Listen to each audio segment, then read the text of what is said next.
Hello, everyone. This is Glenn from the Mighty Deeds podcast, here to let you know that Mighty Deeds is going to be taking a hiatus for a little while, but we're going to drop into the feed a couple episodes from our sister podcast, 11 Foot Pole. We're running a Dark Sun campaign right now, and if you're interested in what you hear, go to your podcatcher of choice and search for 11 Foot Pole to subscribe and follow our further adventures.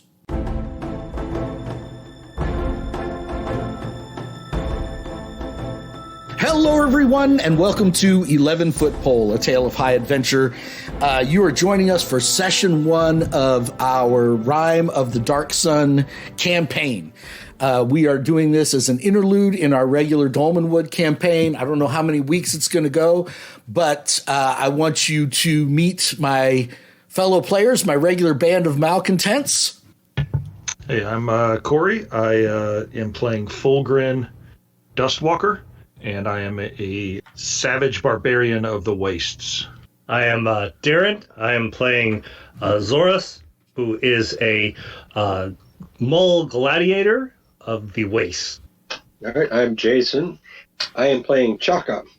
Chaka is a Thrycreen ranger, also of the Wasteland.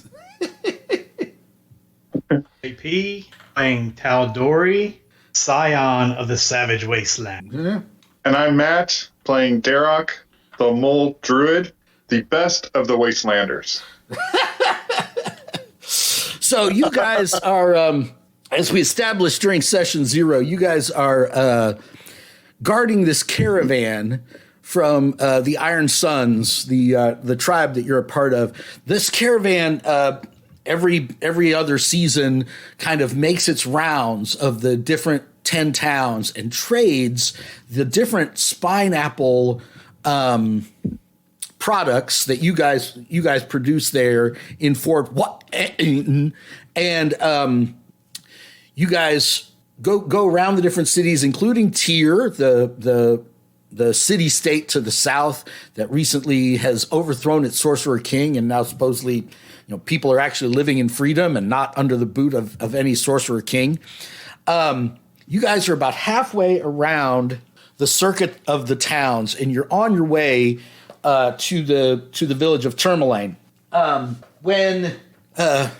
basically, you can't travel too far when it's like pitch black, but you also don't want to travel during the hottest part of the day, right? So you kind of travel from sun up until maybe 10.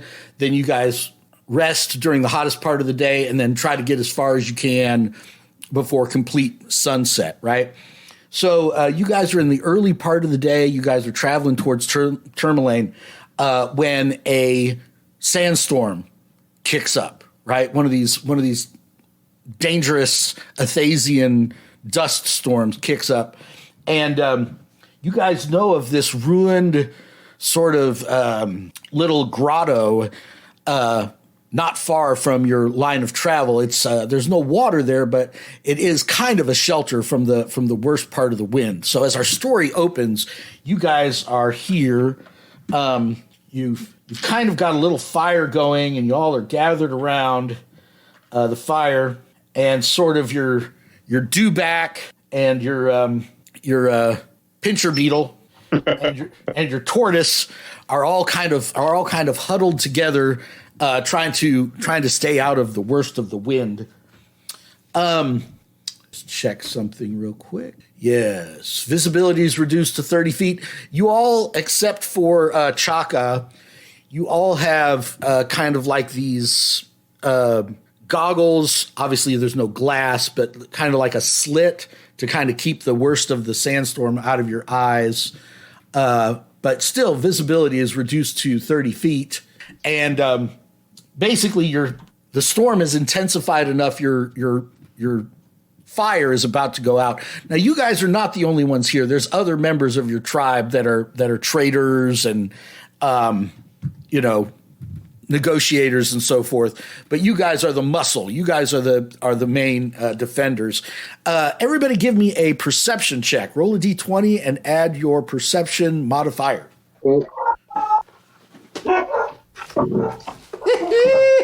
Perceived dogs are near us. Wild dogs. Right? And I got it. I got it. Category. I got a Okay. 7. All right. Everybody who got Nat 20. oh, nice. So everybody who got above a 13 or better hears the dewback kind of cry out in fear and maybe pain or panic. Pardon me while I try to figure out where the heck I've put. See, I prepare all these things, way in advance. I'm hard at work all week. So you've got things darkened, like 4 of them have the circle filled in, but you just don't. There's no numbers. Right. Yeah. So basically, what you do is you use the stat bonus that's listed for the skill. Do you see what I'm talking about? Wisdom. Yeah. So if it says whiz, you use your wisdom bonus. If that dark circle is filled in, you add 2 more on top of that. Got it. Thank you. All right. I'm gonna. Corey, had you listened to any of our 11-foot pole podcast or YouTube or anything yet? No. Should have. Oh. Hurts, man. Hurts. I got feelings. All right.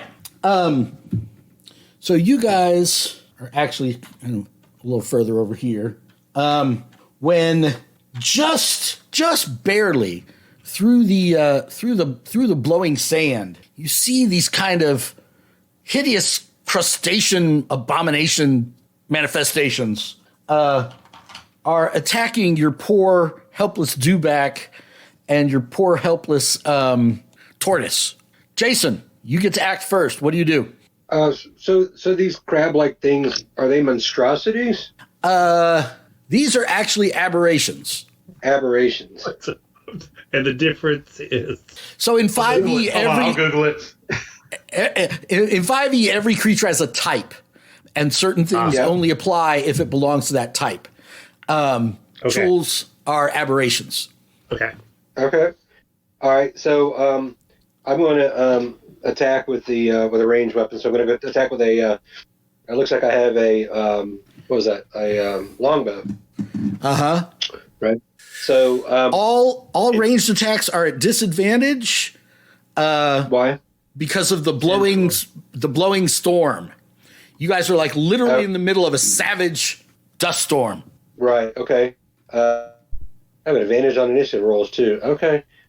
A lot of interest here, but anyway, I think, but I actually, so it cancels out because I also am a natural explorer of the land. Okay. So, which gives me, it looks like advantage on attacks on the first attack. Oh yeah, that's true. So my attack initiative or my attack then cancels out, right? Yep. Instead of being a disadvantage, it's now just even. Exactly. So I've got a 18 to hit with a longbow. 18 hits. Okay. So that is a 1d8 plus 3. That's 10 points of damage. Damn. Piercing. Yeah. And is the other within 5 feet of it? No, they're separated by about 10 feet. Separated by about 10 feet. Mm-hmm. So, That was gonna be really cool, Jason. We were rooting for you. yep. So that's going to end my turn until I can figure this character out. Okay. You don't want to move up there? Oh, you're the ranged guy. Like ranged is your whole thing, right? All right, Yeah, Corey. this is my thing. Okay. So Fulgrin will pull out his maul, which is basically it's a big stone bigger than his head, lashed to a very sturdy stick. Right. So he pulls out his maul and he's going to head towards that blue one. He has 25 foot of movement, so hopefully he can make it there. Looks pretty close. Yeah. Give me a DC 11 athletics or acrobatics check. Okay. Yeah, that's a 12 on athletics. Okay. All right. So your little legs are chugging through the sand and stuff, and it's kind of like pushing Jello uphill, but you get to it in time that you can still take a swing at it. You gonna rage? Yeah, on the way over there, I start screaming, and it's kind of this guttural, but like a tiny version of guttural because I'm not a huge guy. He's beefy, but he's not he's not big. Right. he's got them all over his head as he is raging, and he heads towards this blue guy and attacks him. All right. That is a 15 to hit. Oh, just missed. Oh, okay. Okay. Well, let me see. Is that hit? Okay. All right. Well, then my special thing doesn't trigger, and I am probably done. Yeah, that was my bonus action, was to rage, so that I am done. All right. The one that you just swung at makes 2 pincier attacks at you. A 9 That misses. and an 8. So you can see the savage terror that is the Savage Wastelands. This one is going to try to kill your dewback. Okay. So this one has a hold. What's the dewback's name? Dewey. Dewey. Oh no, not Dewey. Oh, you hear Dewey cry out in pain as one of the pinchers grabs it by the leg, and this thing's kind of like trying to lift it up and turn it on its side. The target is grappled, and so it has Dewey grappled and is like turning him over to like gut him. John. Right. So I'm going to look at the aberration. They're quite aberrant. And I'm going to need I'm going to need intelligence saving throw. No, sorry. Intelligence saving throws. Okay. Intelligence saving throws. Oof. As I psychically flash out at both of these creatures. Okay. All right. What's the DC? That's a 13. Okay, so that's one success and one fail. They are at -3 on intelligence saves. Okay. So that is going to be it's going to be 9 psychic damage. Okay. Went away. And it cannot take a reaction until the end of its next turn. Okay. Moreover, its next turn, it must choose whether it gets a move, an action, or a bonus action. It only gets one of those. Okay, and what was the original name of this ability? This is Aldori's Mind Whip. What's it? What was the original? Just so I know, what was it originally called? Tasha's Mind Whip. Oh, Tasha's Mind Whip. I didn't even know that was a thing. Yes, and I used a sorcerer point to twin it. Both of them. Okay. All right. So in my Dark Sun, for sure, whenever you use psychic powers, it's like the 80s or 90s X-Men cartoon. Like there's a bunch of flashing stuff around your forehead, and in this case, it like goes from your forehead and it reaches out and lashes and stuff. I just hated how in the X-Men movies, it's just always that guy, not Patrick Stewart, the other guy who plays Professor X, and he just goes, and that's supposed to be the indication that he's doing something psychically. All right, is that your turn? Mind be your mind. Yeah. Are you moving? It's my turn, yeah. All right. No, I'm staying as far back as possible. Darren. I'm going to go up by the halfling there and see if I can get his... All right. 16. 16 hits. 16 is the magic number. And 9 slashing damage. All right. And Matt. Matt's forehead. What do you do this round? Sorry, the guy that nobody's around on the left there. I want to cast. Hold on, I gotta get my glasses going here. Ice knife. Okay. I want to. But it says to create a shard of ice and fling it at the creature within range, which is 90 feet. Right. Make a ranged spell attack against the target, but I'm looking for what I need to roll. Right. So you would roll a d20 and add your wisdom modifier and your proficiency modifier. Is that right, Corey? It should be on a sheet. I didn't put it on his sheet because I made his sheet for him. But wouldn't it be your ability modifier plus your proficiency modifier? Yes. Yes. Okay. So roll a d20, add your wisdom bonus, and 2 more, which is your proficiency modifier. Got a 19. That's a hit. So that's a hit, and that's a 1d10. Oh, out of 10. Oh, nice. And then hit or miss, the shards then explode, and each target creature within 5 feet. So that's why I went for the other guy, because he's 10 feet away from all our friends there. Right. Must succeed on a dexterity saving throw or take 2d6 of damage. Dewey, no. What about Dewey? Did you just kill Dewey? Oh, Dewey failed its saving throw. Give me that 2d6 of damage, Matt. Oh, yay, 2. Oh, all right. Dewey down. Okay. All right. No, it's just 2 points of damage. Dewey is all right for the time being. Comes back around I'm to Jason. slightly annoyed at you. Yeah. The look of betrayal that it gives you when it feels that ice damage. Jason, you're up. Okay. Not gonna take it. It was again with a weapon. It's going to be a miss. Oh, you're shooting with your bow? Yep. And you missed? Yep. All right, Corey. Quick question, who is Dewey? Dewey is lizard. the dewback. The dewback that this Okay. thing is attacking. Okay, shot so her. the other guy took 12 total, right? Yeah. Okay. No, he doesn't take that damage. Yes, he does. Read the description again. Yes, he does. It says hit or miss, the shard explodes. The target and each creature within 5 feet of the point. Okay. All right. Thank you for that correction. You're welcome. All right. Jason. Hey, hang on. Oh, Jason already went. Corey. Oh, I'm sorry. Corey. It's all right. So Fulgrin, seeing that he has help on this one, is going to attack again, and he's going to use Reckless Attack this time to get advantage. All right. And that's a 17 to hit. Hits. All right. So that's going to be 9 points of bludgeoning damage. All right. And my spiritual ancestors start flitting around me, and this creature that I hit has disadvantage on any attack that isn't against me. Oh, okay. And if it chooses to hit something other than me anyway, that creature has resistance to all the damage that it Wow. takes. Thanks, dude. I like Corey Right? already. Yeah, right? Nice. Okay. And then that will be my turn. All right, our turn. Does that also include the dewback? It's got disadvantage on an attack against the dewback.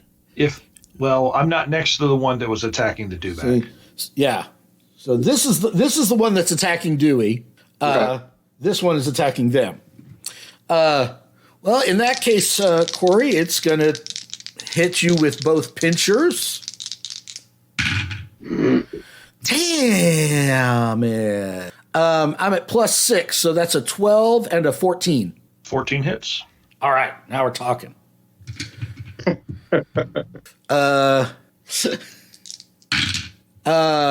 6 points of bludgeoning damage, and you are grappled. Okay. Well, I am raging, so I'm going to take 3. That is correct. Some of that. Corey likes to remind me of the party's level every once in a while, especially if the fight is going really bad. You do know we're 3rd level. All right, this one drops Dewey. What's their move? Damn it. Okay, evens. He keeps trying to kill Dewey. Odds. He charges the druid. Odds. He drops Dewey and comes. Basically, what he does is he runs a couple steps towards you, and then he like dives into the sand, and like, you know, the Bugs Bunny tunnel thing, and then he pops out right in front of you. Unfortunately, that required his movement and his dash action, so he can't attack this round. But he is definitely up in your grill and menacing you to the max. Okay. All right, that ends our turn. JP. Right, so I'm going to use another, I'm going to call them Scion point. Okay. And twin the spell again at both of these and drive a disorienting spike of psychic energy into their minds. Okay. An intelligence save again of 13. That sucks. It's called proper planning. Right, yeah, okay, right. Okay, that's what you're known for. All right, they both fail. A whopping 2 points of damage, psychic Okay. energy. And I believe Darren? I'm just going to take another swing at this guy. All right. 17 17 hits. for 7 points of slashing damage. That one is bloodied. There we go. All right. Matt, you find your situation has suddenly changed. Quick question. How many people are within 15-foot cube of me? This group right here. So, Okay, so too many good guys. Never mind. oh, well, you can. Thank you. What spell are you talking about? Thunderous wave. Yeah. So you can turn it like this way. So it would only affect the chul. Okay. I'm going to do thunderous wave, which means you got to make a Constitution saving throw. Okay, at least I have a good con. But not with a 6 on the die, I don't. So if you fail, it's 2d8 damage, All right. and you There move you 10 go. feet away. And you move 10 feet away from me. Right. 12. Damn. They're pretty hefty there. That one is now also bloodied. Bet he wishes he'd gone after the dewback, Matt. Probably. All right, Jason, you're up. Okay, so as a Thrycreen, valuing the ferocity of the halfling barbarian, Right. the Thrycreen is going to keep his bow trained on the one that's attacking the barbarian. Okay, so another ranged weapon. This one's going to hit. That's with the longbow at 1d8 plus 3. Mm-hmm. 6 points. 6 points of damage. All right. And you're going to stay there? I'm going to stay there. All right. Corey, you are grappled, right. sir. Yep, that's fine. I can still attack while grappled. So So let's that's what I'm gonna do. let's fill in our old school listeners. There are a few things about 5e that don't make any damn sense, but I'm too lazy to homebrew them. One of them is just because somebody's grappling you, it doesn't even impede your ability to just keep attacking them with your two-handed maul. No, you have to be restrained, right, Corey? Yeah. Yeah. So, go ahead. All right. I will recklessly attack again. Ooh, 18 on the die, so that hits. I forgot about Savage Attacker last time, so I'm going to re-roll this 1 on my damage die. I like the sound of this. 14 points of bludgeoning damage. I knew I did. Oogly moogly. Wow. Don't do it. Should. All right. Now I forgot to remind you, because I recklessly attacked, it does have advantage on me, but it would have disadvantage on anyone else. Well, that's convenient how sometimes you know all the rules, but somehow conveniently sometimes you just forget little details. Well, I forgot to remind the DM. That's all. Again, that's why we like him. Yeah, right. Oh, we brought him on board. Right. Okay, so now it's my turn. The one fighting the barbarian and the gladiator. First of all, he's going to pincher attack the barbarian. Mm-hmm. Oh, and I have advantage. Okay, so you take another. My armor class is 13. No, I'm fighting. This is the barbarian. Oh, I'm sorry. Corey, you take another 9 points of bludgeoning, Ouch. which I know is cut in half by your rage. And by your boys. Oh wait, It's rounded down, right? is that thing about?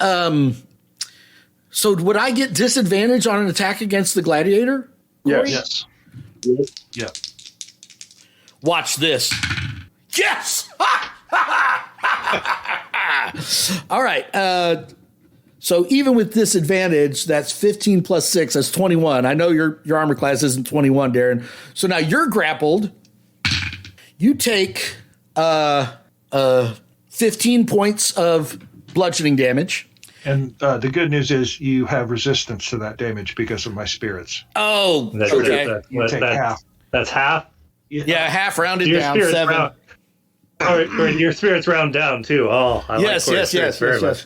All right, It basically turns you into a barbarian too. It's pretty Nice. Corey, I'm open to that. you see the little tentacles there sticking down out of my face? Oh yeah, sure do. Yeah. So it wraps those around your face. One creature grappled by the Chul must succeed in a DC 13 Constitution saving throw or be poisoned for 1 minute. It seems right. awfully familiar. Just put the tentacles right in your mouth there. That's a 21 on my save. Okay. All right. That sounds good. Yeah. Yeah. By the way, so the newer players know you start every session with what's called DM's inspiration. So just have a little bottle cap or something there next to you to remind you. You can use that to re-roll a D20 roll anytime. So if you fail a saving throw or if you really wanted to make an attack or whatever, just say, I want to spend my inspiration. And you can do that once per session. Also, you can give your inspiration to somebody who's already spent theirs, but you can only use one inspiration for any particular roll. Does that make sense? Can't stack them. Okay, I got it. Right. So if Corey misses a roll that he really needs to make and he's already used his inspiration, you can give him yours. But if he fails again, it doesn't matter who else has inspiration. He's done. But he succeeded like a tool. So, and then this one is going to come running back up to the druid because he didn't like being thunder waved. But at disadvantage, right? Why would he be at disadvantage? Is that still in effect? Or is that just that one that Corey was working with? That's just that That's one just that's next to one. Corey. So Oh, got it. Okay. can everybody see the nat 20 that I rolled against Matt? Yeah. Matt, what's your armor class there? 13. Oh, so this Matt, one I don't know what you. so I this don't know one what you hits did to the too. dice god, but It's always cool when the only healer in the group goes down. Let's see. He's going down. He's going down. Did you see those rolls? They're pretty crappy. 18 points of damage. Ouch. 18 total points of damage. That's pretty close to my minimum. To your minimum? Yeah, I rolled crap. Oh, I did get a crit though, so that's something. Yeah, I hit with both claws and one of them got you right in the throat. That ends my turn. Darren, the one you're fighting is grievously injured. There's all kinds of imitation crab meat coming out of every break in its armor. that would probably matter a lot more if I didn't roll a 4. Damn. Okay. Sorry. Matt. Okay, forgive me. How many? This is my first time using a magic user. Let me interject. Do I get to go? Okay, fine, JP. You can go. Since you asked so nicely, Do you allow it? I'll allow it this time. All right, so I put a little image in the chat if you want to look at it. Taldori basically doesn't speak very often, so she just from out of the blue you hear, "This ends now," and this radiant energy just starts from her head, and she throws a chromatic orb, a 4-inch diameter sphere of psychic energy, both of these creatures. Okay. And she used a sorcerer point or a scion point to twin it, a 17 on one and a 22 on the other. Those are both hits. Both hits. Roll the damage. She roll them separately or just one? Roll them separately, please. Okay. So the first one will be the one closest to her. That will be 17 points of psychic damage. Okay. Brady. One next to Dustwalker, Uh-huh. a 19 points of psychic damage. Great! Oogly moogly! Come on, man. Come on. All right. This one falls. So Dustwalker, you're in this thing's loving embrace. Darren, you're trying your best to try to get in there with what have you got? It's a what do you call it? A gouge. Oh, that's right. You got this crazy Athasian. It's kind of like a it's this two-handed thing you swing around with almost like a sickle, but it's got a great big axe beak on the end of it. So you're trying to swing at this thing, and you can't seem to get a good hit on it without hitting the barbarian.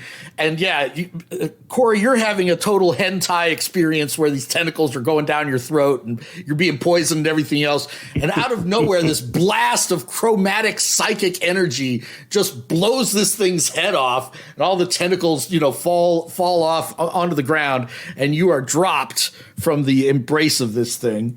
I want to move back towards that rock in the corner. Okay. How much damage you do to this one? 17. What did I say? Yeah, 17. Okay. All right. Yes. Towards this rock? Yes. Okay. All right. I suppose since I had to let you take a round, Matt, you're up. I'm going to do the flame blade spell. Okay. So, hold on. So I make a melee spell attack with the fiery blade. Oh, never mind. I cut myself. There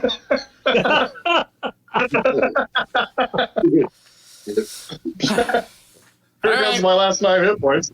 Hey, I appreciate your consistency. Yeah.